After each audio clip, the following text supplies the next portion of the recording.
What is going on, you guys? Welcome back to another podcast. Today, I got Carson and Jackson. How you guys doing? Good. How are you? Very good. I wanted to have the boys on today because they actually do a business model that you've probably never heard of before. So, guys, do a quick intro, let the people know what you do, and run it. Right on. So my name is Jackson Wiener. I'm 24 years old. 2.5, closing in on 3 years ago in college. I was trying to, a lot of people know what wholesaling houses is, where you basically sell someone else's house without even owning it. So I was trying to get into that, trying to figure out what I kind of wanted to do with my life. I had like $70 in my bank account. He had 10. I kind of stumbled across this on accident because I had a home builder text me back and they said, hey, I will buy any vacant lot from you in this zip code for $50,000. So what I did is I texted all the other properties in there and said, I'll give you $30,000 to $35,000, right? So I would negotiate, and I got 5-6 contracts at $35,000 to $40,000 with a span of like a week. And long story short, like without using any of our own money, just by flipping the contract, we were able to make like $40,000 in a single week. So at that point, we kind of just went all in on this. Carson and I partnered up July 1st of 2022. We founded our company, JW Light Homes. Since then, we've done about 600 to 700 flips of just sheer vacant land. We've done a few houses, some commercial stuff in real estate. We've made millions of dollars doing so, and that's kind of how we got started in the business. And our business model itself is just flipping land to builders. So yeah, and then I'm Jackson's younger brother. Carson just turned 22, and we've been running all the businesses and doing everything together since then. Right. And I want you to keep in mind, too, this is not like traditional real estate stuff. These guys are flipping land from their computers. Yeah, like we've done about 600 transactions, and we haven't been to one of these properties in person. Right, and not to mention, like, we've lived in 3 different states now. We've been to Dubai, we've been to Tulum twice. Like we're traveling. All you need for this is your laptop and your phone, which I think is the best part of it. Like it's obviously amazing to make money, but there's only so many things you can buy. The cool thing is the freedom you actually get with this lifestyle. Yeah. Okay, so that was a whole lot of stuff right there, and Yeah. we're going to jump into all these details because when I came across you guys, when Tuesday connected us, I was looking more into your funnel, and I was like, wow, this is actually something that I've never heard of before because we're so used to the info space. Everyone's selling coaching to the most basic stuff now, right? Yeah. So let's go ahead and break this down in terms of, you mentioned something in terms of like negotiating for people, for builders and sellers, right? So how are you leading these conversations to even talk to these people? So it's actually a lot simpler than you would imagine. So you reverse engineer it, right? So we go to the builder first. So we'll just go look up houses built in the year 2024 on Zillow, and we'll find a zip code, and there will be 105 newly built houses. It says the builder right on Zillow. So you just look it up, you call them, you say, hey, are you looking for any more lots? If it's a corporate builder, a DR Horton, Meritage Homes, odds are they are. So it's okay, what are you looking for and how much will you pay? So they'll give you a price, let's just say, keep the numbers easy. I'll pay $100,000 plus closing costs for any lot you can bring me, right? So then you go on there's softwares that do this, but essentially you just get the data from the county, and they'll just give you everyone's full name and mailing address and their property address, and then we'll just send a mass text message to 2,000-3,000 people at a time and say we'll offer you $90,000, and all you're looking for is one person to say yes. You collect their email, you're done. So a lot of times it takes 30 seconds. You just send the text message out, you just collect an email, they send the contract at $90,000, builder signs at $100,000, you get paid $10,000. And a lot of people that own this land, they don't even know they own it. They've had it passed down in the family for 50, 60, 70 years, and they have no idea on how to liquidate it. So we're just kind of going in, talking about something they didn't even know they had, and we can help them get cash in a week or 2-3 weeks. They're happy to do it. Right, because also real estate agents, they're going to make 3% on the transaction no matter what, right? So if I'm a good real estate agent, I'm going to sell the $10 million house and make $300,000. I don't care about the $20,000 lot. So good agents won't even work with them to sell it, and builders have no idea how to get in contact with a seller that lives in Michigan who owns a property in Florida. So we're just bringing value on both sides because the seller couldn't sell without us, and the builder's going to save a lot of money by working with us. Okay. So are you manually calling these builders yourself or no? Our team does it now, but in the beginning, yes. You just look them up. They have a land acquisition specialist. You just call the phone number and you say, hey, listen, like I'm looking to bring you guys deals. I see you're paying $100,000 for lots right now. If I could bring them to you at 95, would you want more? And again, now we're actually buying them. So when you touched on the coaching side of things, why we're starting to coach and help people learn to do what we do, why we're doing this podcast, why we're helping people out to learn, is because we're actually purchasing lots now so that we can build. So we have $12 million in active development right now, and we're purchasing like 5 to 10 lots a month right now. Just from our students. Our students this is why deals, and we're buying them now. So it helps us when our students are doing well because they're making money, we're getting good lots out of it, and then we can all work together. Right, which is not something that a lot of beginners should get into because there's definitely a lot more moving pieces. But we kind of zoomed out of things and we were like, we're making 5-10 grand a lot. These builders are making 100, right? So how do we become the builder? And then we scaled it where we're like, let's save money on all the deals and show people how to do for builders what we've been doing for the last 2 years. So that's why we spent the last 2.5 years actually building our business. We just came on social media in December, right? So we like just finally started doing everything like that because our plan is to build a lot more moving forward. Okay, so basically you're kind of climbing and accelerating up the ladder of real estate right now. Right. Exactly. So you mentioned too your average walkaway deposits between 5 and 10K per deal, right? Yeah. Yeah. It's 8,200 to be exact. That's your average. Average over the last And 2.5 also, years. like, keep in mind too, like, this isn't econ, this isn't Amazon FBA. Like, Yeah. when we make $8,200, we make $8,200. Like, Yeah. our It's profit margins are like 92% after marketing. It's Okay. It's a lot different than when, like, if someone says I make 100 grand a month with ecom. Yeah. you're You making see a Stripe 15, dashboard 20 for 50 Off grand. of that dashboard, like, we're making 92. Yeah. Okay. So it's basically also straight profit. it is the one business model because again, average out it's 8,800, right? Like there's always gonna go back to that number. Some deals are $500, but some deals are massive, and it's the only industry I've ever seen that's this simple to get into to where you can make $250,000 on a 15-minute phone call, and we've done it, right? So like it's very interesting because you get and this has never happened to us, but you could get a property for $8 million and sell it for 10 and make $2 million on a 45-minute phone call. Right, so it's just it's you're basically you're selling T-shirts or you're selling eggs like Publix, but you're flipping the most expensive product in the world. Yeah, you're basically doing this sort of same back and forth negotiation, but with a higher ticket product, Exactly. service, offer, but it's land. Right. Yeah. So what has been your biggest close in this deal process? Over 200. We've done two. We did one that was 210, one that was 200, one that was 192, One that was about 160. 160. Okay. But We've hit, I think, 8 or 9 above six-figure profit. And then yeah, but I will say there's one that really stood out for us because it was almost like kind of game changing for us because we were still going back and forth. We weren't sure if we wanted to try to get into Airbnbs or do different things. About 6 to 8 months in, we moved to Miami at the time. We came straight from we went to Dubai and then Miami, so we came straight from college.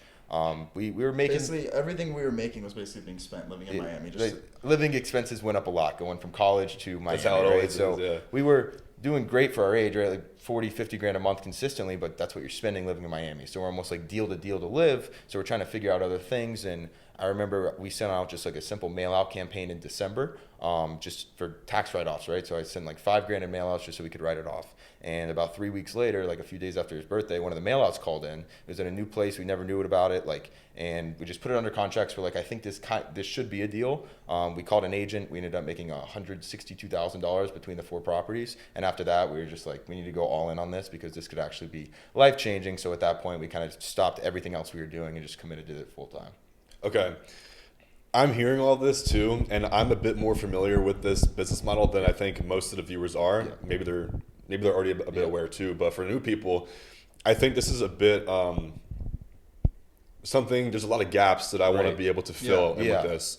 So, for you guys, walk me through your day to day, especially in the beginning when you guys were doing this yourselves. Because you didn't have these resources that you're providing now to people. Yeah. So, like, what was your day to day to get these deals done? Cold calling people. How many hours a day were you doing this? And When we first got started, we kind of figured because it was my last semester and then I was done with university, right? So I'm like, if I don't figure this out right now, I don't know what I'm going to do with my life, right? Yeah. So Carson, I'm very blessed to have him. He committed with me when he was 19 years old, which is absolutely insane to do. And you could be in college doing whatever you want. But we were 5 a.m. to midnight every single day for 5, 6, 7 months building this. And we were just every day, if we weren't building the business, we were reading books, we were listening to podcasts, we'd send campaigns in the mornings, we'd be calling from 9 a.m. till 9 p.m. every single day. We'd do market research at night, do it again, go to bed, and just rinse and But repeat. the actual day-to-day of the business when we got started, and it's the same way we teach people to start out now because it's how we did Yeah, our how's it first now? 100 Yeah. deals is. So now it's a lot different for us, which we'll get into. But how we started is we would literally send out a campaign of about 4,000 to 5,000 text messages. We'd get about a 10% response back. We'd get 400 or 500 messages. We'd go through those every single message and call up the good leads, and then we'd make sure we each sent out 1 contract per day. Yeah. And we did that for 3-4 months straight. Made like 100 deals and small deals, whatever it was, $100, $200, whatever we could do. Just reinvested everything back into the business until we did like 100, 150 deals. Then scaled up, got like virtual assistants, started sending mail, started hiring employees, but the beginning of the business was literally sending out our campaigns, responding to the messages, making cold calls, sending contracts, getting them sold. Just rinse and repeat. Okay. And then eventually, like, Were you putting in the same amount of effort, like when it comes to conversations with people for $200 deals versus $100,000 deals? That's the crazy thing, and it's something you can't shoot for, because like we've struggled with this, and over the past 3 years, like we've tried to shoot for bigger spreads, or we've tried to adjust the business for that, but you can't. Like the way that we found our bigger deals is from the smaller deals. They own another property, they know somebody else that has it, so it's like we've just always mass marketed. It's always been our approach to get as many deals done as possible, and then from that we get the 6-figure deals, like, just from doing everything. Yeah, that's what probably brings your average up, I would assume. Absolutely, right? Yeah. Like the mean and the median deal size are two completely different things, because the big deals will always skew it quite a bit, which is why we just try to, we look at the amount of deals we're doing per month, and then we do our books based on quarterly, because if a few closings get pushed into a separate month, it makes one month look bad versus the next one look good, but it's really just, it goes over. Like also, I'm not sure how familiar people are when people try and like wholesale houses or do house flipping. Like when you're doing that, it's a little bit larger of spreads, but you have 1 or 2 deals throughout the month. If one of them falls through, you could be negative, you could be in the red. If we have 29 deals and 2 of them fall through, we're still gonna be able to pay the rent. It's not anything we have to worry about. Right. So that's what's great about this as well. Dope. Okay, let's talk about a little bit more so how you guys got into taking that risk and being like, now we're going to be the home developers and all this stuff. This is actually a very interesting story how we got the first one. Let's so do I'll it. let him tell it. We almost got sued for $1 million. Are you serious? Yeah, so this last April, we had a deal in South Florida on the water. I had a lot of experience at this point with the luxury development, so I kind of knew what to look for, and I knew it was a good deal. We put the lot under contract for $1 million, and it was probably worth about 1.5. So we were just shopping around for 1.2, 1.3. Just because there wasn't the specific home builder to buy it, with the more expensive lots, it's harder to sell. Like even though it can be worth that amount, there's not a huge. It's hard to get $1.2 million cash, $1.5 million cash in 3 weeks is kind of hard for a vacant lot. We had it under contract for 90 days. Day 90 comes up. I call the seller. I'm like, hey, listen, we weren't able to do anything with this property. We're gonna have to go ahead and terminate it. We ended up having a 45, 50-minute, very, very good conversation. We were on great terms. And I'm like, what do you think about me just continuing to shop it around? And then if you get another offer, you want me to terminate it, I'm more than happy to just release you. He's like, yeah, no worries. Again, this was verbal. So I made the mistake of not sending any termination, because if we just send a termination letter, we have absolutely no risk. We did not send that termination letter. So a week later, $1 million lawsuit. He's suing us for $1 million, or you can go to court, which with our contract, we were in the right, but it was just something we didn't want to do. We would have went to court for it. $250,000 earnest money deposit that he technically probably could have won or had a chance to win back. So at that point, though, I looked to the street to the north, and there was a house that was built in 2021, and it sold for $3.4 million, and it was 2,500 square feet. So I called a developer that I knew down in the area, and I said, hey, listen, how much would it cost you to build that house? And he said 1.2. And I go, could you put that in writing? Just show me all the numbers, how much are the windows going to cost, et cetera. So we have this whole spreadsheet. It's going to cost 1.2 to build, $1 million for the lot. You got carry costs, realtors on the back end, 2 closings, et cetera. But just on a 2,500 square foot house, you're able to make $1 million in 12 months, right? So then we underwrote it 100 times. We sat there for a week, barely slept. We were just, what could go wrong? We called every agent in the area. Is this a good deal? We were calling builders, just confirming everything. We then went ahead, raised the money, closed on the lot in 10 days from there, and then we have a 50-50 profit share with the investor on that one. And then from there, we had some of the agents that I was asking if it's a good deal, bring us other deals that are luxury in the waterfront. So then our second one that we got, it was actually listed for $4.5 million. He made an offer at 2.6. We ended up settling at 2.95. So we ended up getting a good deal on the lot. That's still good. And that's why when a lot of people are looking too, like, I don't want to lowball somebody, or I don't want to make an offer, and it's like you're not forcing the seller to take the offer. If they take the offer, they want it, right? Don't feel bad offering 2.6 on a $4.5 million lot. That's how we're going to make all of our money on this deal. That is a crazy cut. Oh man. Okay, dope. So the first time you guys did that was a bit of a rude awakening in terms of like. I think it was a blessing in disguise, though. It's almost like we're standing on the edge of the cliff. We just need. We always wanted to get into real estate development, and he's especially always wanted to do that. That was kind of like, you can go by and see all these houses that you build. It's pretty cool. You can actually see it in person. Yeah, it's different. And we never were going to jump over the edge, like you said, until we were forced to. And then now we got the first one, and then we want to do a bunch more from there. So it kind of forced us to get into it. So again, like you said, it's a blessing in disguise. Yeah, I mean, you're never going to get something right your first try, as you guys know, right? Right. So that's an important lesson, I believe, for all the viewers too, is like, cross your T's and dot your I's when especially when money's involved. Yeah. So now I want to go back a little bit more to your past with stuff like this, right? You guys have probably tried other online business models and stuff, right? Yeah. How did you guys stumble your way into having the balls to call all these people and just get shot down, rejected so much before you got your first yes? Because so many people are afraid to cold call. Yeah, I would agree with that. I would say it's just honestly, there's nothing to worry about, right? Like, you're through a phone, there's nothing to worry about. And a lot of people say, how do you guys work all day? And I say this all the time, as I say, we try to make money all day. There's people outside in the 120-degree Phoenix heat building roofs. That's work. We just touch a few buttons on our phone and make millions of dollars. Like, we don't work. So that's what the biggest thing is. Like, if you're scared to make a cold call, like, this isn't for you anyways, realistically. And a lot of times, like, it's just being consistent at one thing over and over again. And I really think anyone can be successful doing most things that they want to do. And we have, like, a good example of this is we have students, and this is a question I get quite a bit. And they're like, how are you so good on the phones? This is my first day cold calling and no one said yes yet. And I'm like, well, I'm probably made 100, but I'm just going to say average 50 cold calls over the last 3 years. Right? I'm like, we've made 50,000 cold calls. You've made 7. Yeah. Obviously, I'm better. Like, I wasn't born a good cold caller. It's just doing one thing over and over again consistently. Yeah, that's so funny you said that. You know, back when I was like 20 years old, I was doing like a cold calling for SMA because I just wanted to try it. Yeah. I was calling med spas all over the United States. Bro, I was shitting my pants. I was like, how am I supposed to do this? I feel weird talking to the front desk receptionist. 9 times out of 10, they would just shoot me down. Yeah. And I was just like, all right, well, I'm just going to stick to mass outbound email. But you guys stuck with this. And you mentioned you have students inside your program. What are some of the most common questions you get from your students when it comes to this model? Once they're already in or before? Let's start with before and then once they're in.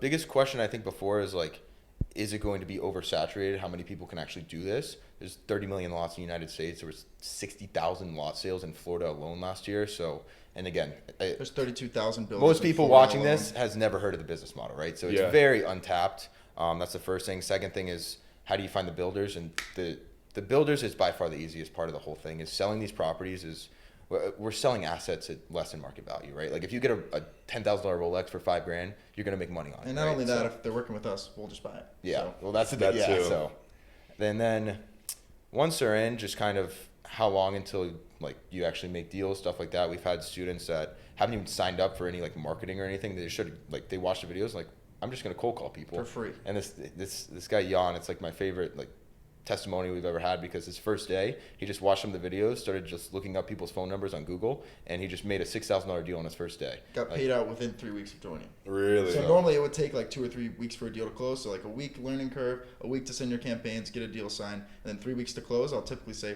30 to 45 days for somebody to get paid. He got paid within 3 weeks, spending $0 in marketing. So it's pretty insane. He was just like brute forcing it. Yeah. Okay. What is like for somebody that is like in your program right now doing well, what is their day-to-day like? Yeah, it's pretty cool. So our first ever student, before we ever had a program or anything, he reached out when he was in high school, and he started buying just one-on-one mentorship calls from us on Zoom for a year basically. And he works 20 hours a day, like has for the last 2 years. He's an absolute animal. He's doing $100,000 profit every single month right now, and he has been just with himself and his team. His day-to-day is just he wakes up, he sends his campaigns, he does cold calls all day, and then he sells what he has in his inventory, and that's basically all there is to it. Wow. How many people he got working with him? He has 4 in his team now. I think he has 4 in his team. Okay, so it's still pretty lean. And he's way younger than me. He's 20. Yeah. Wow. So he actually he dropped out, moved out to Arizona. Oh shit. So yeah, we have like, he'll come over like to the office. We'll make cold calls and stuff, like make content and stuff. Yeah. It's pretty sick. Very nice. Very nice. What is your guys' goals in terms of like? Obviously, you want to scale up what you're doing right now, but when it comes down to like long-term properties, you mentioned luxury properties and stuff like this. Is that the main vision? We very much enjoy the luxury development.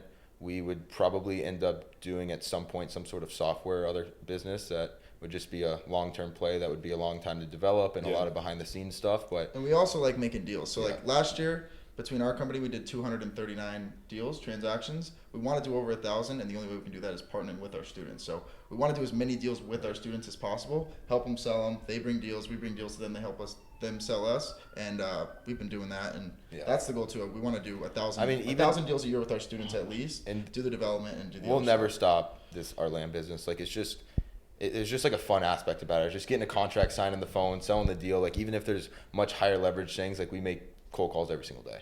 Okay. So, and I maybe I misheard this or missed it. What is say you call me today and I'm a builder or something like this, and you want to get the deal done, and you want to get paid out. Say for example, I said yes today. What is that overhead? Not overhead, but what does that time process look like until you see that wire? So this is, I already have the seller under contract, and I call you and you say yes.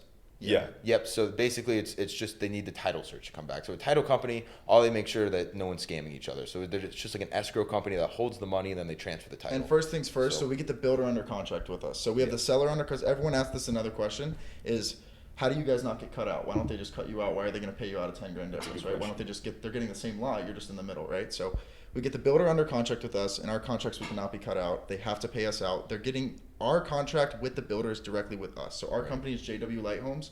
JW Light Homes is the seller on that contract. So we have JW Light Homes and the builder, and then we have a contract with the seller to JW Light Homes, and that's assignable. So this is how we do the whole process is we get that contract with the seller that we can then assign, and we have the rights to do that. So we get the seller under contract. They can't cut us out. If they try to cut us out, we can file a memorandum, and they can never sell the property without our permission because it's a legally binding contract, so they can never cut us out ever. And if they do, they're still going to have to pay us out. So we get that signed. We get the builder signed. They can never cut us out. But to answer your question, once everyone's both on their contract, it takes anywhere from 2 to 4 weeks, depending on how long the builder needs. Like if they need to do an inspection, it's actually like the only thing they look for, like you know how if you get a house, they look at the roof and all this stuff. It's very weird. They look for like protected wildlife. Like the biggest headache are turtles. These gopher turtles, the turtles are $8,000 per turtle to remove, and some of these lots will have 6 of them. Everyone thinks it's a joke when we're talking about this, and we're like, no, turtles are actually a pain in the ass. Like, it's ridiculous. They're like, well, why don't you just go out and move them? Like you'll go to jail. Like you have to put them in a government sanctuary, and then the sanctuaries are full. So not only is it expensive, you have to wait 6 months for your permit. Then they take it to the sanctuary. Then it's $8,000 per turtle. There'll be a $40,000 lot in Florida that has 4 turtles on it, and it's worthless. Yeah. Bro, what? So that's the only inspection and you don't do the inspection, the builder does. So they just send a guy out there when they're under contract. That's super random. Yeah, it is. Yeah. Would you guys say you do most of your deals in Florida? About 60%. We do a lot of our deals in Florida just because we started and we are from there, so that's what we've done. We've done 15 states. We have a student that's crushing it in Hawaii right now. That's another question. Can you do this in other states? We have a student crushing it in Hawaii right now. Like, and it's a great market. I'd say Florida's a big volume play for us, so we probably will consistently do 15 to 20 deals a month. And that's where we want to develop forever. So that's why we're looking for more deals. But the big deals are elsewhere. So okay. You mentioned too a moment ago. Damn, I forget what you said, but it was kind of funny. Let's go back to this turtle and owl thing, right? Yeah. Like, how common is that for these properties in Florida? 2%. Like we probably ran into 10 of them over the years on our lot, so it's not often, but it happens. Imagine you just get cucked by a turtle. We've had it happen all the time. We've lost tons of money. Yeah. We've probably lost close to $500,000 off turtles and owls. Yeah. I like this conversation too, just because like my long-term vision is real estate too, specifically luxury real estate. So I like picking your guys' mind and just getting to learn the ins and outs of this. Oh, I remember I was going to ask you what you said. You guys keep mentioning like these contracts and stuff like this, and when somebody hears that, they're kind of like, "Well, I don't know how to do any of that." Like it's kind of intimidating. Do you guys provide that as a resource? Oh, absolutely. It's everything. It's basically like any of our students just take our business and they're the ones that make the calls instead of us. Like it's every resource, everything like that. But a lot of people are scared of the word contract. We spent a lot of money with attorneys to make sure it's the simplest thing ever. It's like risk, 10 lines, it's 1 page. You never do any money. You can always back out. And again, like I said, when you're under contract, you can never get cut out, but you can always back out. All the leverage is on yourself with these contracts, so you're never, like people that get so scared about contracts and stuff, you're not at risk with anything. Yeah, so it's also 1 page. Like you can read the whole thing in 30 seconds, and you just click a button on DocuSign. It automatically sends. You click sign, and you're done. And like you were saying, I was going to make this point when you're talking about cold calling, and people are like, how do you get people to sell you their property that they've owned for however long? It's like, have you called and tried? Like, just call them and ask. Just call them and ask if you can buy their property. I guarantee you one of them's going to say yes. Yeah. Call 1,000 of them. Yeah, especially at that volume. Yeah. It's like you need, what, a couple people to say yes a month? One deal a month to be making over $100,000 a year. Which is crazy because we just teach our students to send 50,000 texts. So it's like, what are the odds you can get one? You can have 49,999 people tell you no and still make $100,000. Right? Like it really is not that difficult. Just no one it's I'm not gonna say it's easy, but it's super simple. It's like anyone that has done it in our program has made a deal within 2 months that sends that amount of text. Mm-hmm. So as long as they're putting in that work and that time, I don't want to say it's guaranteed, but it's pretty much like something's gonna come your way type thing. And it's not even really putting in that work. Like we're saying, send the text. We're not actually the ones sending the text. You You just have an press a auto button. clicker Yeah. that sits there and clicks them for you, and then you respond to the 20, 30, 40, 100 texts that come back. Yeah, because you have called a 10% response rate, so you send 5,000 texts, you have 500 come back in, and then we have it set up so it automatically deletes the people that aren't interested. So if they say not interested, too low, we have like 100 different things, so it automatically just deletes them. So you'll take a list of 5,000 and you'll get back 150 interested leads, and you don't even have to call these people. You just sit there and text them on the app, and within 30 minutes you can get through a whole campaign. Interesting. Okay, that's good for running volume because that's like one of the things people are like, how am I going to text people all day? No, it's not possible. Yeah, exactly. Then I also want to go more into your story now since we've talked so much about the model right now. Like, what is your upbringing in terms of building this mindset to not quit? Because you mentioned you were at a point where like it was your last semester, you were down bad, like didn't have much money. You were like 18, 19 at the time. What made you guys come together and really just be like, we need to make something happen? Yeah, so I would say like just growing up, like our whole entire life, we've been super close. I'd say that's the absolute biggest advantage we could have ever had is each other. We grew up though, like I think we have the best parents in the world. They were always very like, always making sure we were always working. So I was 5 years old, same thing with him, is we always had a job and we would always have like a sport, right? So it's like every single day we'd be 5 a.m. we'd have training, and then we'd have school, and then you'd go to football practice, and then you do your homework and you go to bed, right? So nothing's changed now. It's just we get up early, we go to the gym, we work on our business all day, and we go to bed, right? So it's just like our whole life we've just been work and exercise, and that's basically there's no reason to we never were really video games or going out. And we got to the point with our mindset where we're like, what do we want with our life? We want to be healthy. We want to be able to take care of the people that we love and hang out with our family and have our own time and live an exceptional life, whether that's being able to go on vacations, drive the cars that we want to drive, have money to go spend on dinners and things like that. How are we going to get there? Work and work out. That's the only thing. And we realize the only things that matter is to be able to do all those other things. How do we do that? We need to get money. We need to be in shape. Work and work out. And that's all we've cared about over the past 3 years. And that's, I think, what we've gotten to where. Yeah, and we were no social media for a long time.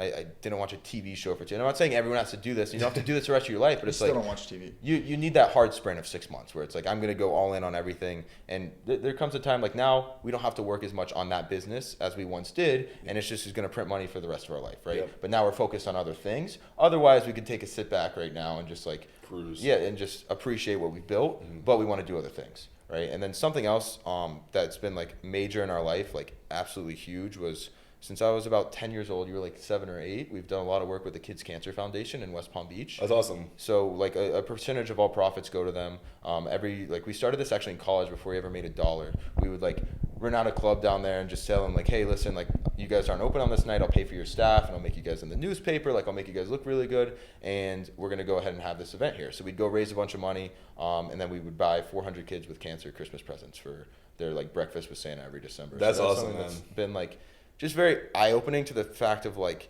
one, we want to just try to do absolutely everything we can in this life because you never know how long you have. But also, it's like we never get upset about anything. We have a flat tire, you pimple, like all this stuff that these people complain about. Like, it doesn't matter. Like these people are having actual like serious hard times in their life. Yeah, and it puts it into perspective. Yeah, 100%. So that's like a big like mindset thing almost for us, is we don't get upset about anything as long as we're healthy, our family's healthy, everyone we care about's healthy, nothing else really matters. That's awesome. It sounds like you guys have just been brought up being disciplined, right? And that's just been ingrained in you to work, improve yourself, and repeat every single day. Right. I think that's actually pretty rare, especially for our generation. You know, we're the same age, you're a couple years younger than us.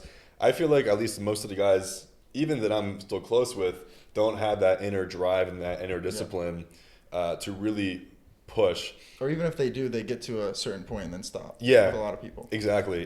They'll stop around like 50, 60K a month. Right. It's like, oh, I'm good. I can do whatever now.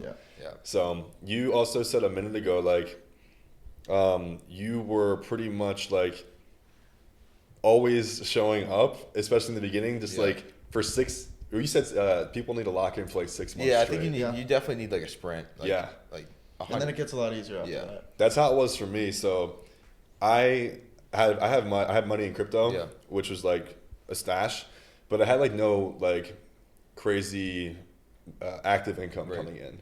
So I was like, all right, well, I need to figure something out type thing. And this is going back now over like a year and a half ago, 2 years ago, but it's 6 to 8 months, at least for me personally, where I was just like every single day knocking down cold brews on my laptop, just like barely hanging out with a lot of people.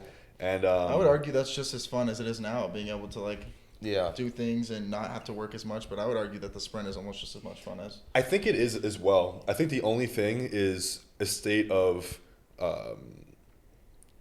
constriction. Yeah, you have a lot more stress. Yes, it's just more stressful. Like now, I'll still do that. I'll go to Starbucks. I'll go to Press, get coffee. But now I know like, oh, this thing's actually working. I can actually do this. And it feels like my time's being used a lot more in a high leverage way, which is exactly what you guys are saying now. So going back to this model specifically, at what point per month were you guys at where you were deciding to build out a team for yourself? We did. So March of 2023, this was right after we hit that big deal. Yeah. There was a few more decent deals that we hit. So just him and I alone did. So this is actually, our goal was to do $300,000 in profit. We did. For the year? No, for the March. month. And okay. We did 299, like 400. But we actually did 300, and like 3 months later, we had like 32 closings that month. So I didn't even know. Title company calls me, hey, I've had this check with I've had your check with this name on it, with your name on it for 4 months. So that month we did $300,000 in net profit. We were doing like on average at that time like 1 to 150, and then at that point we actually, it's kind of funny, we took our couches out of our living room in Miami. We had like one of those Miami penthouses that everyone says, and we had like 10, 13 people working out of our Miami place, cold calling. Like we had all the deals on the whiteboard. So we did that for a little while. Realized that we didn't know much. We knew how to make money. We knew how to make deals. We didn't know much about business. We didn't know how to build systems, softwares, trainings. Like we were hiring these people, and then one-on-one training them, it's like, oh, it doesn't work out. Then you have to restart. Right? So we had no trainings, no modules, no systems. So at that point, we're like, one, we didn't love Miami. Two, we were like, we're not ready for this. Cleaned house. At that point, again, it was Carson and myself. We actually moved to Austin, Texas. Super random. I don't like or dislike it. It was a cool place. But at that point, we like sat down for 6-8 months, and we actually built out all of our systems, all of our softwares. We rebuilt our whole entire CRM to now we could handle a team, hired our executive assistant, hired acquisition managers, and then from there, 2024 was a pretty big year for us. A bit of a breakthrough year, it sounds like. Yeah, it was good. That whole story, my main takeaway of that is like, you guys were just full sending it without even having like the right systems, quote unquote. And I think that's such a big thing for people to like not start something. They're like, I don't have the right systems. I don't know exactly how to fulfill on certain things. Like you figure things out along the way. Just by doing it. Exactly. Well, even now, like this is a big thing that I talk about with every single one of my students is like, stop trying to get so cute with everything and focus on the basics before the specifics. You guys are sitting here, you guys spend a month building out your CRM and your website, and Carson and I did 100 deals and $400,000 in profit off of pen, paper, and notepad. And they'll be like, oh, my KPIs dropped on my texting. I got 11% response instead of 12 today. And I'm like, well, if you didn't sit there focusing on your KPIs and you actually made your 100 calls, you would have made a deal rather than sitting there and looking at the numbers that don't matter. Yeah, so a lot of people just look at the cute stuff and, oh, is my name okay and my logo and this. And it's like, just pick the phone up, make some money, and then you can figure everything out on the back end. Like we were very unorganized for a very long time, and it doesn't matter. Like you can still hit $100,000 deal if you don't have a website. Exactly. Right? So. And even if you lose the few deals that you wouldn't have if you were organized, we still made way more because we were just working on the actual things that mattered. Exactly. That's a massive thing. It's like still today, it's like people will put their time and energy in the wrong place. Yeah. And say, bro, what are you doing sitting on Canva making a logo instead of even getting your first deal? That's why it's like I'm working so hard, and it's like you're not making any money. You're just working. Yeah. I guess if you enjoy just working to not make money, then do it. But what's the point? Yeah, it's not gonna last very long. No. Yeah. So. Okay, then let's go into that first month where you said you had $72 in your bank account, give or take. What was it like closing that first deal for you guys? It was pretty surreal. So the first one was actually like, first wire was like $1,100, and I had like $4,500 in credit card debt from softwares, which we figured out you don't have to do now. But again, we had no mentor. We were learning everything, so we were using a bunch of bad softwares and stuff. So over 2 months, I ran up $4,500 on an Amex. Were you using? Oh, okay. I was going to ask, were you using business credit or personal credit? Business. It was business. Yeah. Was it 0% APR? Like business funded? Yes. Okay. So we were good because it was still paid off in time and stuff. But okay. It was ran up, and I did not have the money in my account when we were doing so. So at that point, again, $1,100 deal. obviously didn't even pay off the debt, but it was just the proof of concept was like, wait, this can be a real thing. Over the next like Friday, we had like 6 closings and like $40,000 in wires. Oh, wow. But it was the same builder. So like just thinking, I'm like, what if this isn't legit? What if this builder's not real? What if he doesn't follow through? That day he sent all the money. We got the money. We were like, this is very almost life changing, right? Because we'd never made 40 grand combined in a year, and we just did it in a day, right? So then over that summer, we stacked up about $100,000, and then completely other story, but we bought an Airbnb arbitrage program because we didn't think this was a real business. So we're like, let's go start doing Airbnbs. Just like the shiny object, we wanted to do other things. We're gonna do multiple businesses. Lost our first 100 very quickly with that. That business model was, I'm not gonna talk too badly on it, but people don't realize you have to do first, last security deposit. A lot of times you have to buy furniture, design, and you're not going to lock it in for 2 years because what if it doesn't work? But you don't get any bookings till you're a super host, so you're gonna have to eat 3 months of rent. And it's like you do it perfectly great, you'll cash flow $800 a month. Yeah, it's not really worth your time and energy. Right. So wow, so you went from being in debt essentially to having that 40K hit, stacking 100. And still feeling like the business model was not stable in a way. And at this point too, it was important too because this was like August, September, and this is when this was my sophomore year of college, and I was planning on dropping out in December. My whole family, friends, everybody's super against all that, very by the book. Like my dad worked his way all the way up to whatever he did, and they always wanted us to go to college, get a degree, and everything like that. So I had to make the decision in December or November actually if I was going to drop out or not when I was 19. And again, we just lost almost all of our money in Airbnb arbitrage, and we're like, if we have a certain amount of money, then we're going to be able to drop out. And in October, right before November, we had like $60,000 worth of closings in this 1 week. And again, we didn't have much money at the time. All of these deals were in the same area. A Category 4 hurricane hits Southwest Florida. Shuts the title company down. This one investor that was going to purchase all of them, we didn't hear from him for a month. And every contract was invalid. Every contract wasn't valid. And he was going to lose money on every lot. He was going to lose money on every lot if he purchased them. He comes back the next day, closes on every single lot. We get paid. I drop out, and to this day, we've probably done $3 million worth of revenue with him, and he's like one of our best friends. Talk to him every single day. Talk to him every single day, and literally without that, I wouldn't have been able to drop out. I don't know if we'd be working together. Yeah. Like that was a huge piece. That's of a everything. crazy story. Yeah. Bro, I was gonna say like when it rains it pours, but it still worked out. It worked out. Like thank goodness everything worked out. But yeah, that was really scary. I bet. Yeah, you've taken that risk right there. Like, shit, we just ran this up. It's past summer now. We're cooked. Yeah. I'm supposed to drop out now. Yeah. And then that happened. So okay, that's actually kind of a cool thing. So you guys are doing so much, buying so much, and transacting so much that you're starting to build relationships with builders. Oh, we have very good relationships. Builders, investors, foreign investors. We have these connections that are in like China, Colombia, all over the place that are buying lots, buying real estate, and doing a bunch of cool stuff. That's what's cool is you're meeting the sellers, buyers, all these different types of people with this too. Big time players. So like you'll talk to anywhere from like massive home builders that are just national. They do all 50 states, and you'll talk to people that do 10 houses a year, right? And they're equally as good to work with, but it's just different connections in every place, and they all have land acquisition managers. So if you do a deal with one of them, you say, who else do you got? They'll send you a list of 100 people in different zip codes that you can work with. So kind of like referrals in a way. Yeah, exactly. Okay, that's great. Yeah. What do you think has been the biggest takeaway since you guys have gotten to where you're at right now with this model? Like in terms of like, I know it's kind of broad, but like your biggest takeaway when it comes down to speaking with people in a business sense?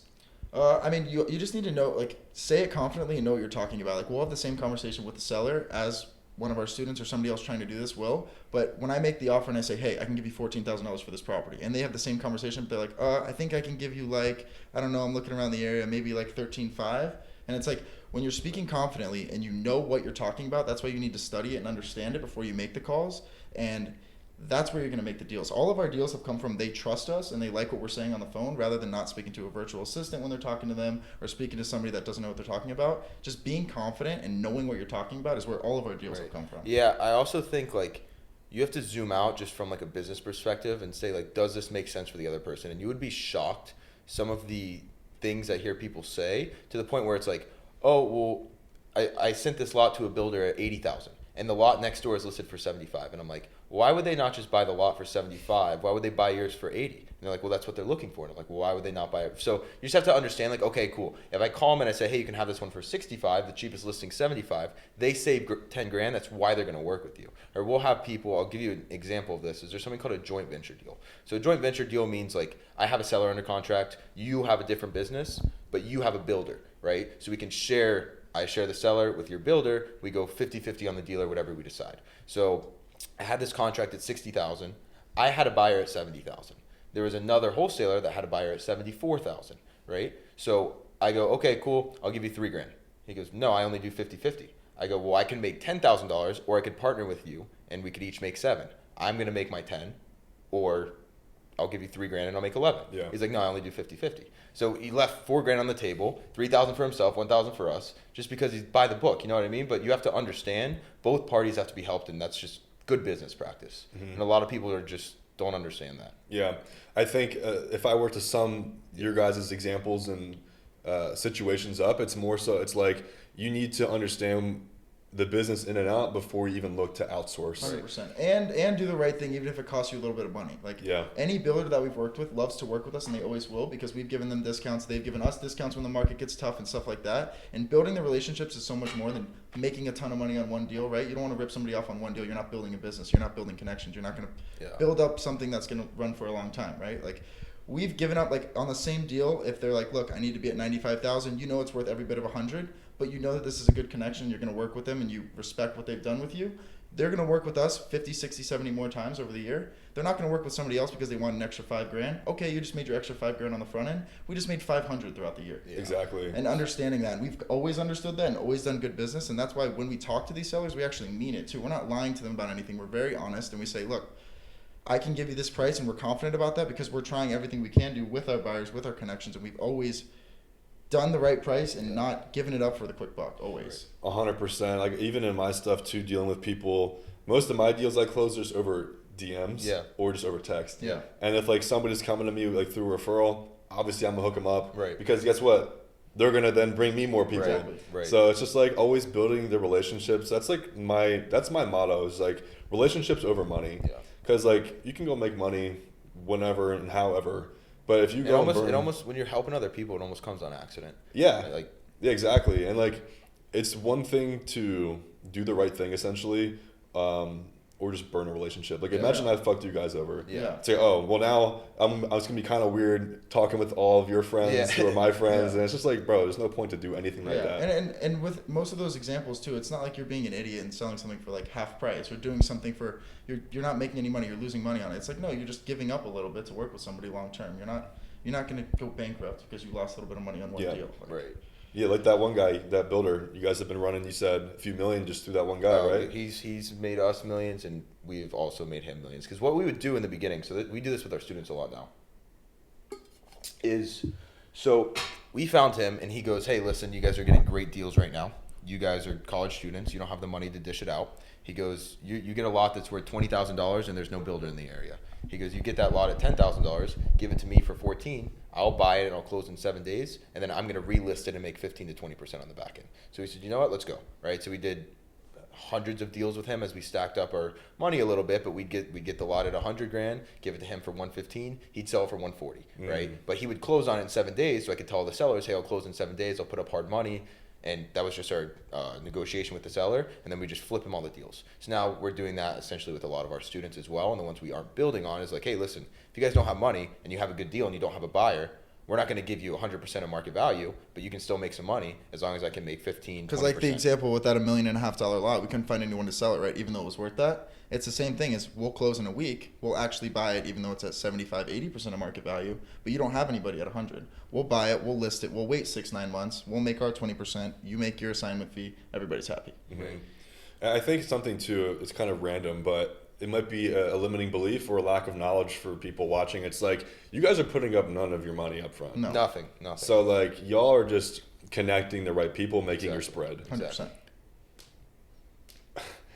Where do you see the future of this model going in the future? Do you see it's been around for 30, 40 years. It's not going to go anywhere. Yeah. It just, that's what I think too. Marketing changes a little bit. So like 30 years ago, people would go to the county tax office and they'd mail people letters. Mm-hmm. Now mail's still big. Like 2023 mail is a huge year for us. Right now text is crushing. Cold call is always good, but like it just switches. Like what marketing does good is the only thing that kind of changes. Yeah, it just evolves. Yeah, exactly. But we've flipped the same lot twice before. Like it never goes away. There's just so much volume of it that it's not going anywhere. Wow, you've done the same lot twice. Yeah. Oh yeah. Oh wow.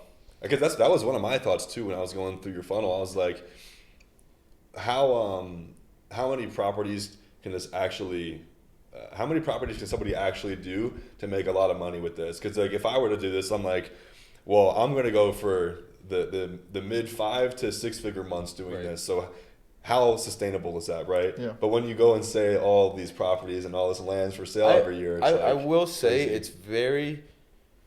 it was very hard for us to get to the consistent where no matter what, every month we're doing 6 figures, because there are huge deals and there are big deals and medium deals that kind of skew everything. But even like it took us like 2 years to get to the point where even if we have absolutely no big deals, we're still doing 100,000 a month.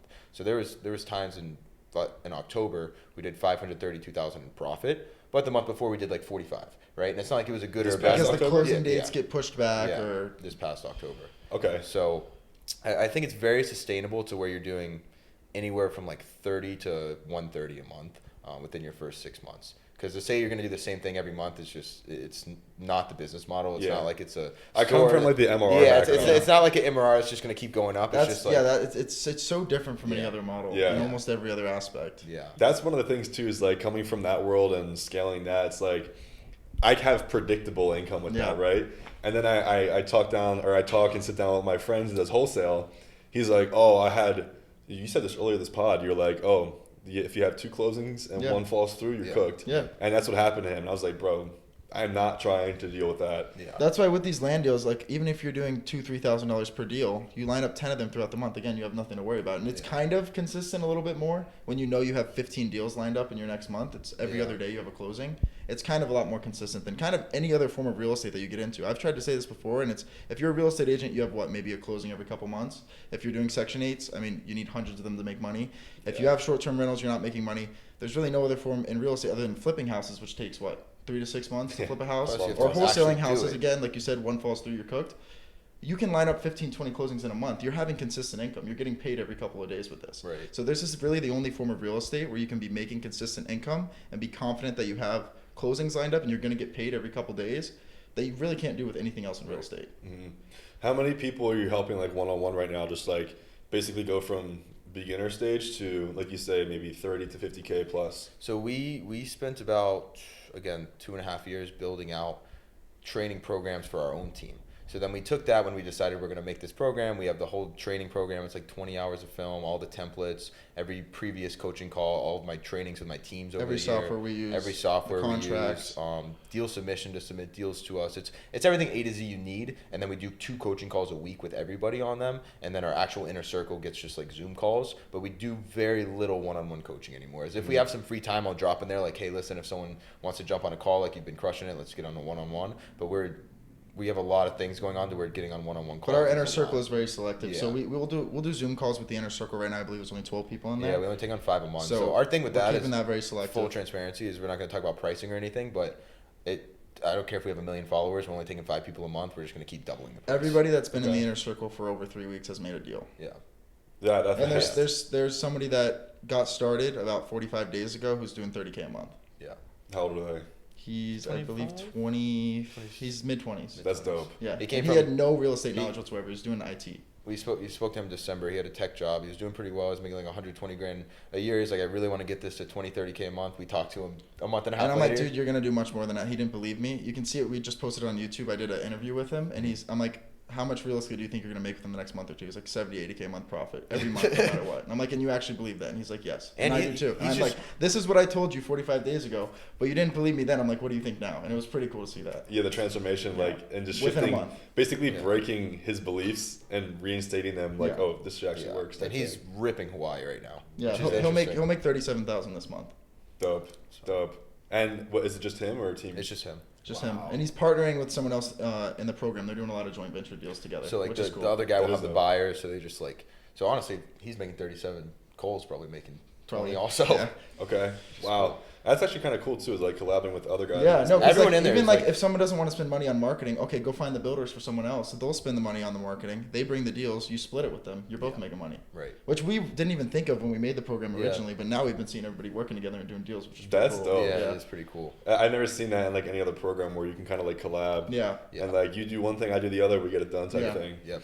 But I know we got a few minutes left here. Is there anything you guys want to just like go off about? Like, I don't know, some insight, some sort of takeaway you guys have learned along your journey? Because you guys are young too, crushing it. Now you guys are pretty new to the online space, at least for social media. Is there anything at all or no? I mean, I think the biggest thing, and it's just something that I've seen with all of our students, and I just, with the whole entire world, is people just don't believe in themselves and that it's possible, which we didn't either. Like, we didn't think anything that we've been able to do. Well, we always knew we were going to do something, but to this extent, this quickly, I didn't know it was this possible. And now our goals, no one would even believe, because I genuinely think anyone can do anything if you live in the United States and you have 2 arms, 2 legs, and can speak. But I think a lot of people think this is impossible and it's not that easy. And there's 14-year-olds making $10 million with crypto, right? Like, I'm not saying do that, but just it's an example. You got to stop looking at everything like on such a, it's not 60 years ago, and there's so much more possible today with technology and online businesses, and to where if you really just commit to one thing and like work at something, I think anyone can do a lot of money, work for themselves. And I think a lot of people just don't have that mindset. Yeah, and like you said, like 2.5 years ago, we had combined like $80 in our account. Yeah. And now like we're able to live in a 9,000 square foot house. We're picking up our 3rd car today, which is our dream car probably, right after this podcast. You want to say what it is or not? And yeah, you can say it. It's a Ferrari F8. Oh, let's go. What color? White with red interior. Ooh, pretty sick. That's hard. So yeah, so like just everything that we've been able to accomplish, and again, this is within 2.5 years. It doesn't take that long. Like, and that's right out of college, not having much business experience whatsoever, never starting an LLC. And like, again, if someone would have told us this 2.5 years ago, you can do everything this quickly, I wouldn't have believed them. But it is possible. We've seen 20, 30, 40. We know 20, 30, 40 other people that have done it. Like, just pick what you're going to do, stick to it, and stick to it for a year or two, and I guarantee you're going to be so much further than you ever thought you even could, and living your dream life. You know, I saw one of my friends post on his Instagram story yesterday. He was like, we often overestimate what we can do in 1 year, but often underestimate what we can do in 5 years. Yeah. No. And I was like, damn, that shit is so facts. Well, it's also exciting too, because people will think of like these jumps as it's going to take like a decade. It's going to take 10 years to get to this point, 10 years to get to that point. And that's how the normal person thinks. We think of things like, if it doesn't get done in the next couple months, like I'm not happy. I'm pissed. So it's like we speed up this timeline and we try and work as hard and efficiently as possible to get everything done within a year. And we've doubled our income year over year at least. Yeah. And we think of things in such smaller terms, which I think everybody should, is like try to get it done as fast as possible. And then you'll look back in 5 years and be like, whoa, holy shit, I just accomplished 20 years of growth in a year because I worked so hard throughout the entire year. Yeah. And stuck to one thing. Yeah. And this is something too I've heard from even older guys that I know and talk to as well. I'm curious to see what you guys think. They're always like, you guys, well, when they say you guys, like talking to me and like people my age, our age, they're like, you guys are not going to have the amount of energy that you have right now when you're my age, like 30 and plus. No liabilities. You don't have a wife. You don't have kids. For most people that are in, at least if they're our age and whatnot, you don't have a wife. You don't have kids. You don't have all this stuff you have to worry about. For most of these people, you don't have any, your family members you're not taking care of. Some people are, but again, like this is the time in your life you have no liabilities, nothing else to worry about except to focus on yourself and focus on figuring something out. It's the easiest time ever. Like it's never going to be a better time than now. And that's why it's like when we got started, we did everything. Realistically, it wasn't that hard. It wasn't that difficult. It was simple. We just had to do it. Like it's never an easier time than now. You have no liabilities, and now's the time to get it done. Yeah, you have nothing really holding you back except for your own mind. Exactly. And you guys had that mindset from the jump of like, wake up early, gym, work, grind. Yeah, and it's like train. You try to find something that has very little barrier to entry, and it's like you do it for a year. What's the worst case? But what's the alternative? You scroll on TikTok? No, it just doesn't make sense to me. Yeah, like I don't want to get started. I'm worried. It's too risky. It's more risky to sit there in your bed and do nothing. Yeah. Like it's very like I see it often, and people will complain about like I'll see a grown man with a family, and he's like, oh, I can't afford to take my daughter to Disney World for her birthday, and then he watches college football on Saturday and the Bears on Sunday. It's like, how are you supposed to respect someone like that when it's so easy to just, if you just tried, you could give your family such a better life, but you want to be selfish and just not commit to yourself and your family for 6 months. So true. Right? So true.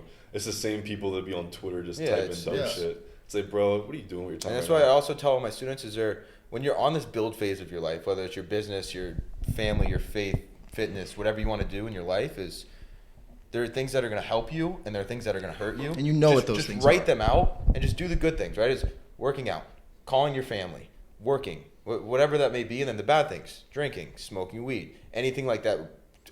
Football games are not going to help anybody get rich, right? It's a luxury that you can do and you have accomplished your goals, but it's not going to help you do anything in your life. Scrolling on your phone, all that stuff, and just write out what's going to help you and what's not going to help you, and just do the things on the left column. Just by cutting out the bad things, you're going to get so much further ahead. You don't even have to do the good things. Just cut out all the bad things. You're going to be like, whoa, I thought I had no time, and now I have 10 hours a day Right. to focus on my business because I'm not being an idiot for 10 hours a day. I was going to say that too. It's just like people think they got to do all this extra stuff, but when in reality, like you said, write down the good and bad, start cutting out the bad things, or at least like limiting them. Yeah. Like I still drink pretty often. Yeah, But I used to drink a lot. But then I realized, like, shit, this is holding me back a little bit. Yeah. My cognitive ability and my ability to show up for hours. And you know what's right and wrong. You just don't want to point it out. Yeah. I mean, a lot of people could change their life in 2 months by just looking at their screen time every morning. Yeah. Like that too. Yeah. They're It's like, just I don't holding yourself accountable. I don't have time, and you look and it's 4 hours on TikTok and Instagram every day. It's like, there you go. And like we didn't even realize until at least like when I deleted TikTok and Instagram, it's like I went on my phone 10 times throughout the day to just go click on it. Why? It's not going to accomplish anything. I'm just going to go and scroll. And so you're just like subconsciously trained that it's something you have to do. But once it's gone, you won't think about it. Yeah, it's such a habit. Like I deactivated, deleted everything, and then it's just like I go on my phone, I go to click, it's not there. We're not drinking right now. What do you want to go something back to the gym, go for a walk? Can we send another campaign? Yeah. And it's just you're always doing something productive all day, and like you don't see it the next day or a week later, but you do that for a year. Every single day, you'll be a different person. That's like when people are working a 9 to 5 and they're like, oh, I work 8 hours a day. And it's like, no, you sit at your desk, you scroll on your phone, you make one call, you worked for 4 minutes. When we're working for 8 hours, we're working for 8 hours. That's why we get done what you get done in 500 years in 3 months. Yeah. Because we're working all day and not working for 5 minutes a day. Yeah. Actually. No, I know. I used to work at an office job when I was 18 and 19. That shit was ass. Yeah. But the biggest takeaway from this last little segment is just holding yourself to extreme self-accountability and being very militant with your actions and how you're spending your time. Because we all have the same time every single day. There's somebody out there that will scroll for 4 to 5 hours on socials versus somebody that will spend those 4 to 5 hours dialing in their business, self-reflecting, getting feedback from their team, from their employees, whatever the case is. Who's going to win in the long term, right? So, guys, I appreciate you coming on. Nice to meet you, brother. You as well. you, sir. This is a great episode, great insight on a very unique model. And congrats on the F8 too, by the way, boys. Thank you. Yeah. And if anybody wants to learn how to flip land, go ahead and either DM us on Instagram at Wienerbros, WIENERBROS, or Carson Buys Land, or there's a free training in the bio too that you can go watch. But guys, of course, make sure to check out their socials down below in the description. And as always, don't be motivated, stay disciplined, and I'll see you in the next video.